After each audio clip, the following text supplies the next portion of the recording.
سلام عرض احترام دارم برای شما بینندای عزیز و نهایت گرامی. امیدوار هستم که در هر کجای باشین از صحت و عافیت کامل برخوردار باشید.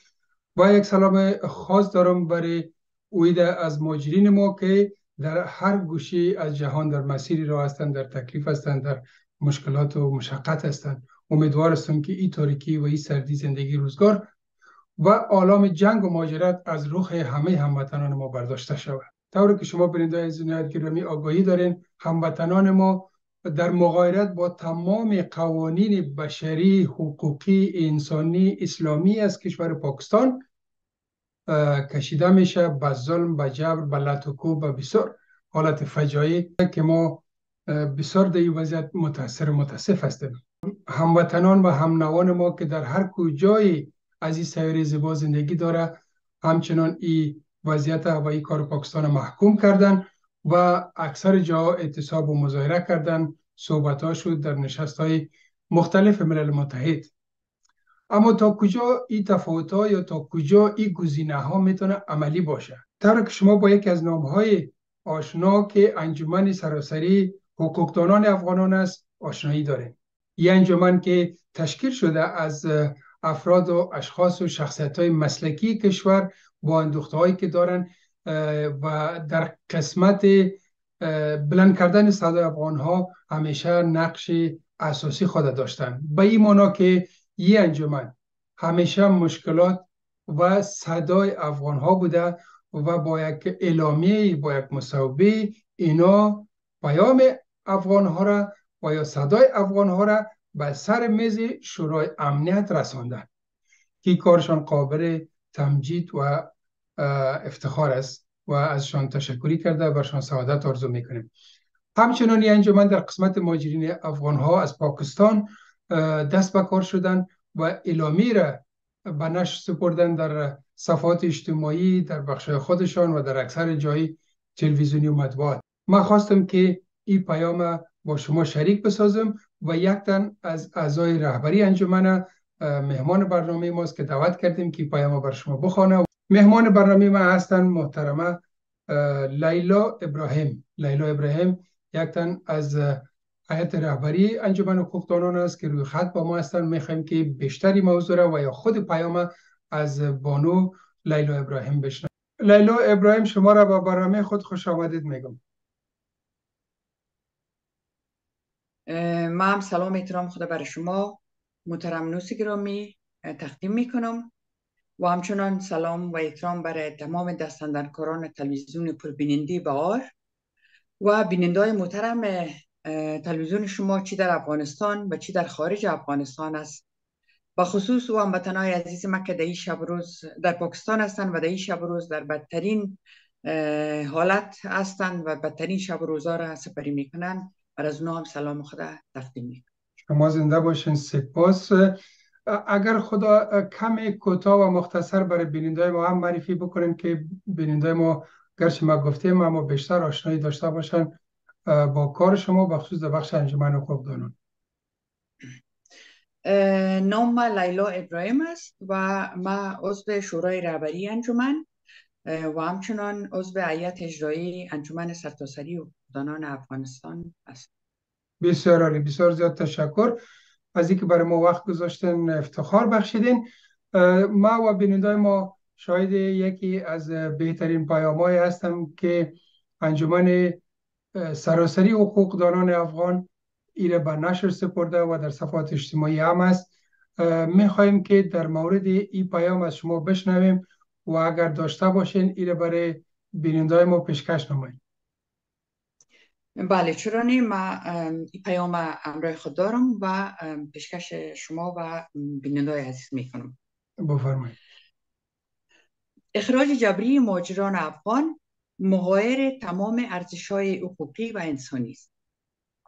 مهاجرین افغان که در طی چند دهه اخیر بلندترین رقم در جهان تشکیل میتن، بخشی از تراژدی جانکاه ملت افغانستان است که معلول و محصول مداخله و تجاوز خارجی است. متاسفانه روز تا روز ابعاد پرجنجال را به خود کسب می‌کند. هموطنان مظلوم ما بعد از تقبل مصائب فراوان و دشواری‌های باور نکردنی چندین دهه غربت در پاکستان اکنون با دسایس حکومت آن کشور که طی سالیان متمادی به نام مهاجران افغان تجارت نموده‌اند، باعث ابزار سیاسی و وجه المصالحه در معرض تحقیر، توهین، زندانی، شکنجه و اخراج جبری قرار دارند و بدین ترتیب ارزش‌های جهانی حقوقی و سرنوشت این کتله وسیع مهاجران افغانی قربانی بازی‌های سیاسی می‌گردد. دیپورت جبری افغانان با اشکال غیر انسانی، نقض سریع احکام اعلامیه جهانی حقوق بشر و میثاق‌های ناشی از آن، کنوانسیون ژنو 1951 و مکمله آن 1967 و همچنان کنوانسیون منع شکنجه و اسناد و تعذیب رفتار غیر انسانی معیار مندرج در اساسنامه کمیشنری عالی سازمان ملل متحد در امور مهاجران می باشد که با انسانیت و ارزش‌های مشترک دینی و حسن همسایگی مباینت کامل دارد. در این زمستان سرد و مصائب موجود در افغانستان به صورت قهری و جبری عمل می کنند. حسب گزارش منابع معتبر بین المللی، مهاجران افغان را با تعدید و ولچک زندانی، اطفال و مریضان صعب العلاج تخویف، فامیل ها را از هم متلاشی و فرزندان را از والدین کهنسالشان جدا و سرانجام به صورت جبری و در مغایرت کامل با ماده 33 کنوانسیون ژنو اخراج می کنند. در جمع اخراج شدگان افراد معلول، مریضان، متقاضیان پناهندگی شامل فهرست مرتبه کشورهای پناهنده پذیر و حتی اشخاص بالاتر از 30 سال و متولد پاکستان نیز قرار دارند. در تمام این پروسه افغانان برخلاف اصول مروج جهانی و حتی قوانین نافذ پاکستان از حق دادخواهی و گرفتن وکیل محروم می باشند. واضح است مهاجرت یک اصل جهانی و قبول شده بشری و حقوقی است که در حقوق بین الملل معاصر جایگاه خاص خود دارد و من حیث حق انکارناپذیر شهروندان جهان مسجل گردیده است و اعلامیه جهانی حقوق بشر در مواد 13 و 14 خود این اصل تسجیل و تشریح کرده و اسناد ناشی از این اعلامیه و موارد تحقق او را مشخص ساخته که عمده‌ترین آن کنوانسیون ژنو 1951 و الحاقیه آن در سال 1967 در رابطه با مهاجران می باشد که اکثریت دول کشورهای جهان با آن الحاق گردیده و متعهد به تطبیق بلاشرط احکام آن می باشد. در این کنوانسیون پناهندگان، مهاجران و بیجا شدگان تعریف، تسجیل و مکلفیت دولت‌ها در قبال آنان مشخص شده است. مهاجرت و تقاضای پناهندگی مطابق صراحت ماده 11 اعلامیه جهانی حقوق بشر مسجل می باشد و کنوانسیون متذکره ژنو از حق مسلم شهروندان جهان است. بر طبق روح اسناد متذکره، هر شهروند جهان من جمله افغانان زمانی که در پرتو این اسناد معتبر جهانی مهاجر می شوند و یا تقاضای پناهندگی می نمایند، باید مورد مواظبت کمیشنری عالی مؤسسه ملل متحد و دولت‌هایی که به این کنوانسیون‌ها الحاق نموده‌اند قرار گیرد.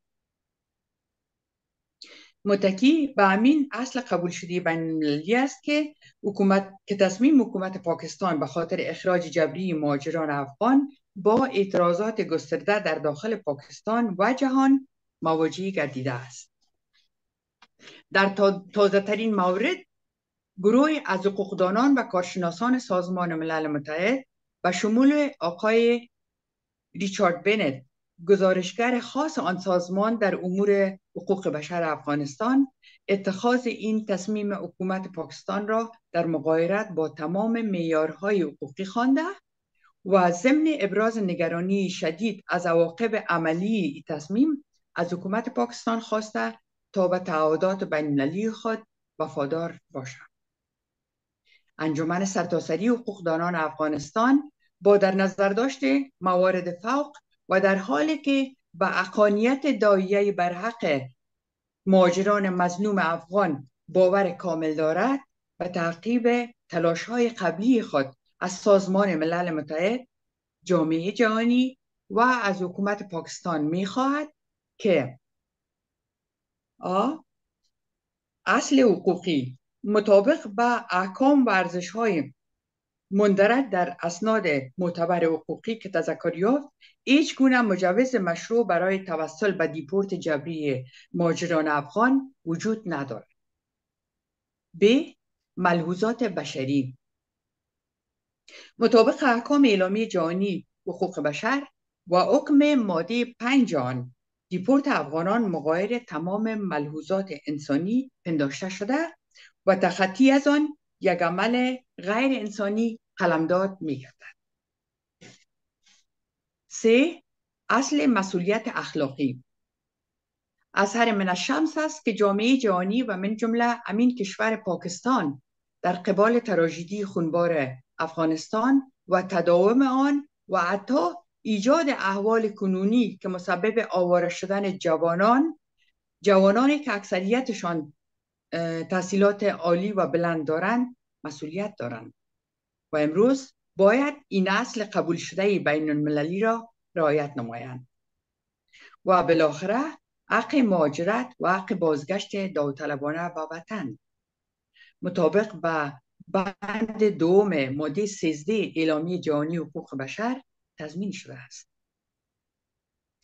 بدین رو باید حکومت پاکستان و جامعه جهانی حق مسلم افغانان را به رسمیت شناخته و تضمین کنند تا هموطنان ما با آزادی کامل از هر دو حقوق خود مستفید گردند. متاسفانه هم در افغانستان و هم در پاکستان حقوق افغانان قربانی گردیده و از غمنامه مهاجران برای دکانداری سیاسی استفاده می کنند.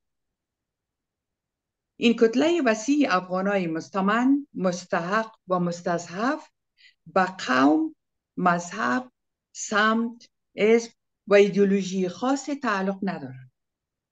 بدین رو بر مبنای ملحوظات انسانی و ادای دین هموطنی بر اساس حکم وجدان باید مورد مواظبت و دفاع قاطع ما قرار داشته باشد. بدین رو انجمن سرتاسری حقوقدانان افغانستان صمیمانه از تمام نهادها، اتحادیه‌ها، مدافعان حقوق مهاجران، فعالان حقوق بشر، وکلای مدافع، مسئولین نشرات و رسانه‌ها می‌خواهد تا در دفاع از حق و حقوق هموطنان عزیز و مستضعف به خاطر ختم اخراج جبری آنان کمپاین وسیع و بزرگ را سازماندهی و صدای اعتراض خود را مشترک سازیم. با حرمت، هیئت اجرایی انجمن، میر عبدالواحد سادات، رئیس انجمن سرتاسری حقوقدانان افغانستان. بسیار تشکر. پیام واقعا عالی بود و واقعا که هموطنان ما که در پاکستان و در این حالت از یک طرف زمستان پیش روی است، باید مردم ما هم صدا شود. بسیار تشکر، پیام عالی بود. میخوایم بپرسم که انجمن حقوقدانان در این راستایی که پیام در حقیقت صدای مردم افغانستان از چی تدابیر داره برای انجمن ما قسم که شما میفهمین این اعلامیه که ما صادر کردیم این اولین اقدام انجمن نیست. انجمن همیشه پیوسته مشکلات مهاجرین بازتاب میکنه، همیشه در جریان است و ایره به مراجع ذی‌ربط بین‌المللی میرسانه. با او خاطر ما تلاش انجمن همواره همی بوده که صدای ملت رنجیده افغان به گوش جامعه بین‌المللی، سازمان ملل متحد، کمیشنری عالی ملل متحد در امور مهاجرین و با گوش دولت پاکستان هم برسانم. بسیار عالی، تشکر از شما و دستاندرکارانتان و پیام که قرائت کردین از شما جهانی سپاس.